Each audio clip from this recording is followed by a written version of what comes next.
C'est vrai que ce n'est pas du tout la même chose que WandaVision, mais je dois dire que j'ai quand même pris mon pied, hein. Non, je pense parce que moi je suis fan de Captain America The Winter Soldier. Et là, avec Falcon and the Winter Soldier, oui, j'ai été conquis. J'espère que vous allez bien aujourd'hui, ne t'inquiète pas, hein, il n'y aura pas autant de vidéos que pour WandaVision. Pourquoi? Parce que ce genre d'épisode, et je sais que ce genre de série également, ne va pas être le fer de lance de plein d'idées farfelues. On reste vraiment réaliste sur ce coup-là. Donc là, je viens juste de voir l'épisode, je me suis réveillé à 8h50 parce que je pensais que l'épisode allait sortir à 9h, comme d'habitude. Et bah non, en fait, parce qu'il est sorti bien avant, je sais pas à quelle heure exactement, mais il est sorti aux alentours de 8h, 8h10. Mais à un moment, prévenez-moi les mecs, hein? Non? Bon. Alors pour ce premier épisode de The Falcon and the Winter Soldier, j'ai quasiment aucun problème avec cet épisode-là, parce qu'il est bon de bout en bout en fait. C'est exactement ce qu'on recherchait en sachant qu'il y aurait cette série-là. On a beaucoup de politique, on a beaucoup de social, on a une scène d'action géniale au tout début, on a même Batroc, enfin, il y a beaucoup d'éléments et c'est très cool de les revoir. Batroc, on n'en parlera pas forcément dans cette vidéo, parce que j'ai une autre idée de vidéo qui peut vous accompagner et je pense que ça peut être stylé. Bon, on verra de toute façon en fonction de comment la série évolue. Mais vraiment, en regardant cet épisode, je me suis dit, mais c'est ce que je veux en fait. Et ce qui est vraiment très intéressant, c'est que là, même si la série se passe 6 mois après les événements du claquement de doigts, de l'éclipse, etc., là tu as beaucoup plus les répercussions de tout ce qu'il s'est passé pendant 5 ans, chose que l'on n'avait pas forcément dans WandaVision. Dans WandaVision, cela se passe 3 semaines après et on a Wanda qui crée son univers. Et c'est vraiment quelque chose de totalement différent par rapport à cette série qui s'inscrit beaucoup plus dans la réalité. Justement, dès le début de la série, on a cette idée d'héritage et vraisemblablement, pour l'instant, c'est vrai que par rapport aux accords de Sokovie, on peut se demander s'ils sont toujours en vigueur ou pas parce qu'on n'en a pas du tout entendu parler. Et le Faucon est toujours le Faucon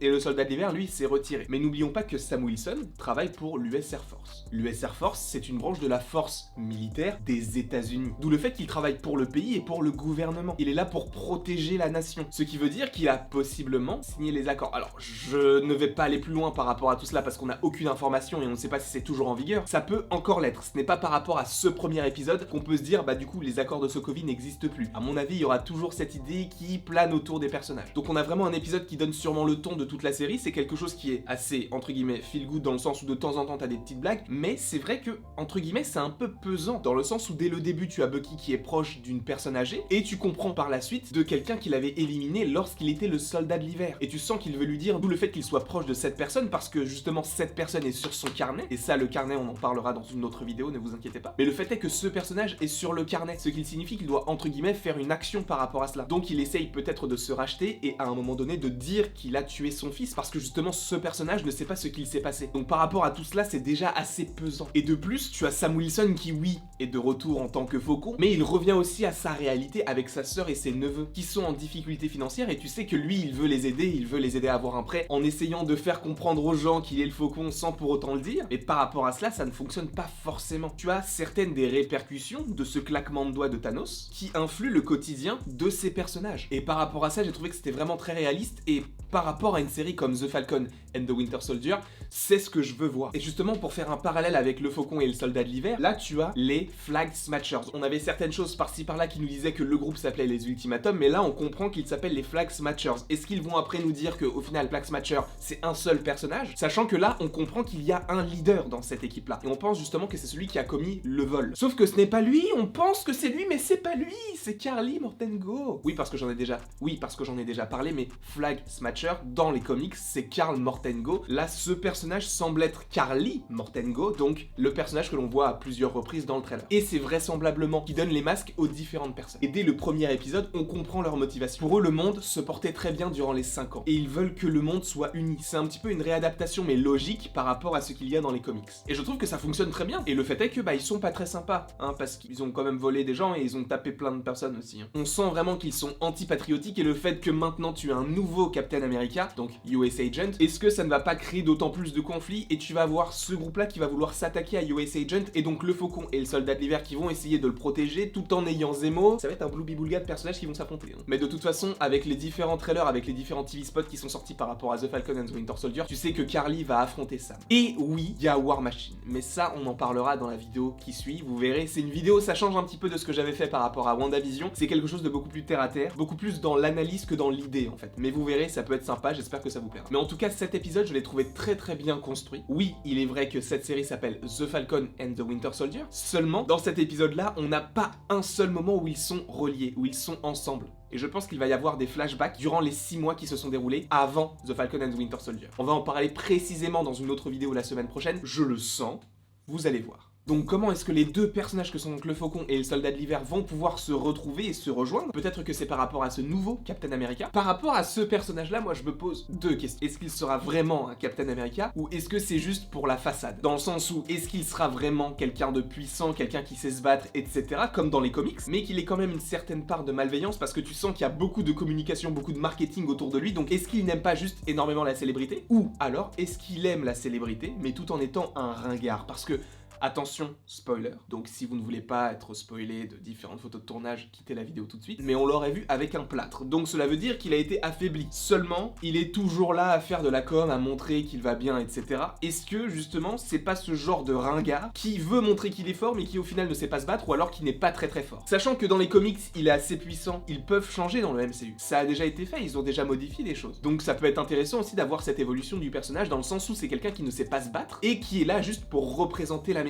Petite intervention du moi du futur qui revient dans le passé parce que je suis en train de monter ma petite vidéo. Oui, encore, je monte sur iMovie. Quel est le problème? Quoi qu'il en soit, j'étais en train de monter ma vidéo et je me suis dit qu'en fait, il manquait un petit élément dans le sens où, par rapport à US Agent, le fait qu'il soit possiblement faible ou trop fort. Je ne dis pas qu'il sera faible, je ne dis pas qu'il sera fort, je dis que l'un des deux cas pourrait être possible. Donc je ne dis pas qu'il sera faible et je ne dis pas qu'il sera fort. Je dis qu'il peut être faible et qu'il peut être fort. Voilà, la parenthèse est fermée. Revenons au sujet de cette petite aparté. Pourquoi est-ce que l'on pourrait penser que le personnage est faible? Tout simplement parce qu'il faut revenir à Captain America The First Avenger. Je ne dis pas que Captain America est faible, mais justement il représentait quelque chose. Il était plus qu'un soldat, il représentait l'Amérique et il était là justement pour faire entre guillemets de la propagande. Est-ce que c'est quelque chose que l'on pourrait retrouver dans cette série Falcon and the Winter Soldier? Je pense que oui, parce que tu as justement l'idée que pendant 5 ans, le monde a été privé de la moitié de la population. Et même pas notre monde à nous, l'univers tout entier. Ce qui signifie qu'on était entre guillemets sans défense. Il y avait toujours les Avengers, mais c'est vrai qu'il y avait une certaine vulnérabilité par rapport à la Terre, et même par rapport aux autres planètes. Là, le fait est que la série se passe 6 mois après Endgame. Ils ont eu le temps de faire entre guillemets des castings, etc.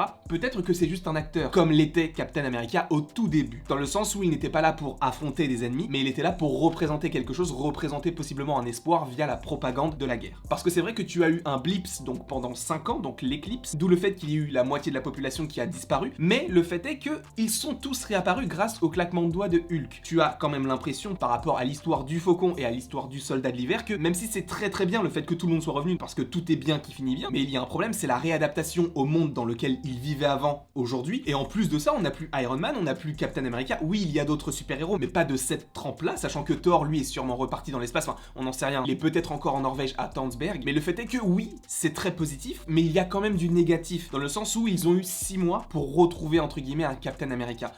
C'est même pas 6 mois en fait, c'est assez rapidement puisque le début de la série se passe au moment où le Faucon rend le bouclier et à peu près quelques jours après, tu as le gouvernement qui annonce un nouveau Captain America qui serait donc John Walker alias US Agent. Donc est-ce que ce ne serait pas quelqu'un qui est là uniquement pour véhiculer un message et qui justement se fait passer pour quelqu'un qui est un super-héros, d'où le fait qu'on le voit avec un plâtre, d'où le fait qu'on le voit un petit peu affaibli, même si en soi il n'est pas vraiment Captain America et il est juste là pour véhiculer le message. Ça peut être une première raison. La deuxième raison serait que ce personnage justement soit assez fort et soit tellement fort en fait qu'il profite de sa force et de sa nouvelle notoriété pour faire un petit peu n'importe quoi. D'où le fait que le Faucon et le Soldat de l'Hiver doivent agir contre lui. Donc c'est vrai que ces deux cas de figure sont diamétralement opposés dans le sens où d'un côté tu auras le Faucon et le Soldat de l'Hiver du côté du US Agent possiblement pour le protéger des Flag Smashers et de l'autre côté peut-être qu'ils ne vont pas accepter la personne de US Agent qui peut être trop violente, peut être trop méchante et qui abuse de cette notoriété par rapport au fait qu'il est aujourd'hui le nouveau Captain America, d'où le fait que cela va créer un conflit avec le Faucon et le Soldat de l'Hiver. D'où le fait que tu aies plein de partis différents et tu ne sais pas vraiment qui est gentil et qui est méchant. Même si on comprend que les Flag Smashers ne sont pas très gentils parce que dès le premier épisode, ils te cambriolent une banque. À un moment donné, tu te dis, ce ne sont pas des choses qui sont sympas à faire. La petite aparté est finie, reprenons le montage de cette vidéo qui sortira à peu près à 13h, 14h, je ne sais pas exactement. Mais après, il y a une autre vidéo et je vais en parler du coup dans la suite de cette vidéo. Voilà. À tout à l'heure. Et tuer justement les Flag Smashers qui eux sont antipatriotiques et qui ne veulent pas d'un nouveau Captain America. Là tu peux avoir un affrontement entre Flag Smashers et US Agent, d'où le fait que US Agent ne soit pas forcément assez puissant et que tu aies le Faucon et le Soldat de l'Hiver qui l'aident pour affronter les Flag Smashers. Je ne sais pas ce que ça peut donner, mais je pense que ça pourrait se passer comme ça. Mais quoi qu'il en soit, dans sa globalité, l'épisode était très bon, c'est ce que j'attendais. C'est bien parce que ça prend le temps, on n'a pas tout de suite les deux personnages ensemble, donc ça c'est cool. Mais bon, faut pas tarder non plus, pourquoi? Parce que la série n'a que 6 épisodes. Même si les épisodes sont plus longs, et d'ailleurs merci de les avoir fait plus longs, ça marrant parce qu'ils étaient tellement low que j'ai trouvé qu'ils étaient trop courts. Parce que j'en veux d'autres en fait. Mais en tout cas, j'ai hâte de voir ce qu'il va se passer dans l'épisode 2. Je pense que ça va être génial. Et je pense que toute cette série va être géniale. Et que même si la suite de The Falcon and the Winter Soldier pourrait ne pas teaser énormément de programmes, je pense qu'il peut y avoir des surprises dans cette série. J'ai une théorie en particulier, encore vous la donner parce que je pense qu'il est trop tôt pour en parler. Mais je la garde dans un coin de ma tête. Et s'il y a de plus en plus d'arguments vers cette théorie que j'ai dans la tête, je vous la sortirai. Pour l'instant, je ne vois pas l'intérêt parce que il y a trop peu d'éléments. Vous verrez ça en temps voulu. Si jamais il y a assez d'éléments. En tout cas, merci beaucoup d'avoir regardé cette vidéo. J'espère qu'elle vous aura plu. Sachez que juste après, il y aura une autre vidéo en rapport avec les détails de l'épisode 1. Parce que j'en ai repéré quelques-uns, j'ai fait quelques petites recherches et je me dis que ça peut être cool aussi de faire ça pour chaque épisode. Voilà la vidéo qui arrivera après. Et après, évidemment, on se retrouve ce soir pour le 100% Marvel. J'espère que ça vous plaira. En tout cas, donc, tu peux aimer, partager, commenter et t'abonner. Cela me ferait extrêmement plaisir. Et après tout, selon Laïus, il ne me reste plus qu'à vous dire à la prochaine pour la prochaine.